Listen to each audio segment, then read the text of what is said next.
NTI Day number 23, 5th grade social studies. The Freedom Box.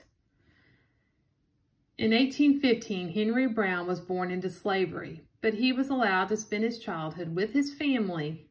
Henry and his family always did their best to please their owner, hoping that one day he would give them their freedom. When the old man was near death, he sent for Henry. As Henry ran to the man's house, his heart was pounding. Perhaps his owner would free him as a final act of caring and thankfulness. Henry was sadly disappointed. The old man simply wanted to say that Henry was to become the property of one of his 4 sons and that he should behave well. Even worse, Henry's family could not remain together. They were to be separated. That was the beginning of many difficult years, but in the mid-1830s, Brown found himself with a reasonable owner in Richmond, Virginia. He asked permission to marry a woman who was owned by a banker in town. Both men agreed that the two could be married. Later, Brown and his wife Nancy started a family. Their owners seemed fair. However, in 1848, Nancy Brown and their children were sold and taken away to North Carolina. Henry Brown was overcome with sadness. He decided that he could no longer live as an enslaved person. He would escape to freedom or die trying.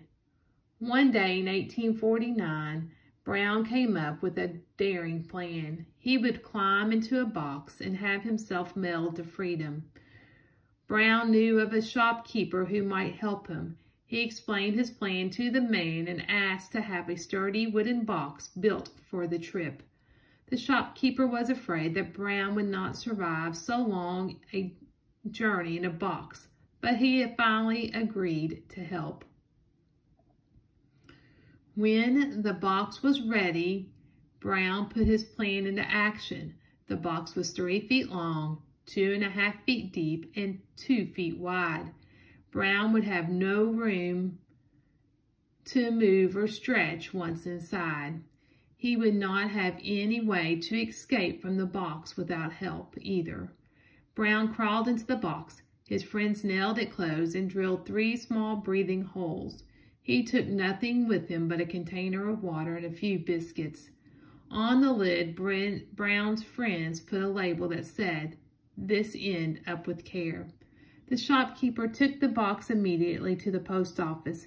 He mailed it to a shoe dealer friend who lived in Philadelphia and agreed to receive the box. A post office worker ignored the label, turned the box over, nailed something onto the bottom, and left the box upside down. Inside the box, Brown was upside down too. He began his dangerous journey. During the trip, Brown's box was tossed and tumbled from a wagon to a steamboat and finally to a train. People along the way sometimes sat on the box and jostled or shoved it. Once the box was thrown roughly, Brown traveled 27 hours and 350 miles after leaving Virginia.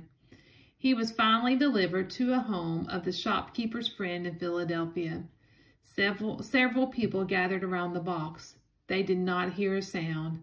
Finally, someone knocked on the box and asked whether he was all right. Brown was not sure whether he was in a safe place. He hesitated for a moment and then answered, "All right." The people shouted with joy and quickly opened the box. They helped Brown climb out, but he was so feeble from the trip that he fainted. When he recovered, he was fed and treated with great kindness. News of the enslaved man who had mailed himself to freedom spread quickly.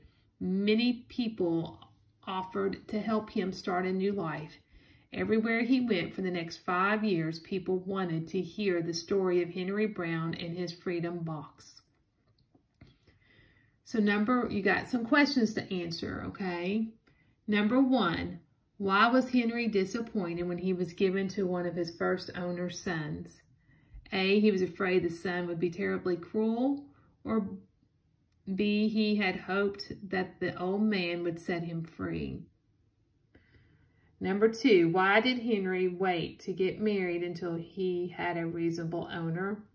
He thought that it would be nice to have a reasonable owner at the wedding, or he thought that only a reasonable owner would give him permission to marry.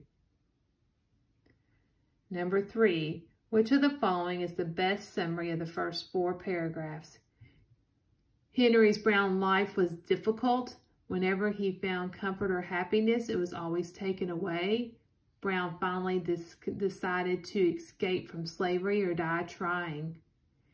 Henry Brown had a sad life under many slaveholders. Then he met his wife and started a happy family. After that, he no longer wanted to escape slavery.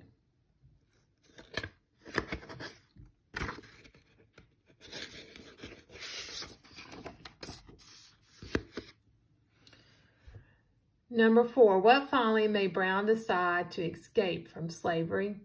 His wife and children were taken away, or he was sold to a cruel owner.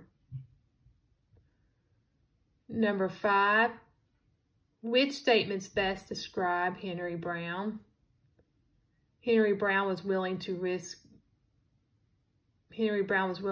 death to be free, or Henry Brown enjoyed his dangerous freedom journey. Henry Brown enjoyed his dangerous journey to freedom. Number 6, read the sentence from the article. People along the way sometimes sat on the box and jostled or shoved it. Which word has almost the same meaning as jostled? Pushed or forgot? Number 7, read the sentence from the article. They helped Brown climb out, but he was feeble from the trip that he fainted, which was almost the opposite meaning of feeble. Weak or strong? Number 8, which event happened to Brown last? He decided to escape to freedom or die, or he traveled on a wagon, steamboat, and train. Number 9, if Brown had not been able to mail himself, what would most likely he have done? Accept his life as an enslaved person, or started planning another way to escape? Which of the following characteristics best describes Henry Brown? He's determined or patient? And you don't need to do number 11.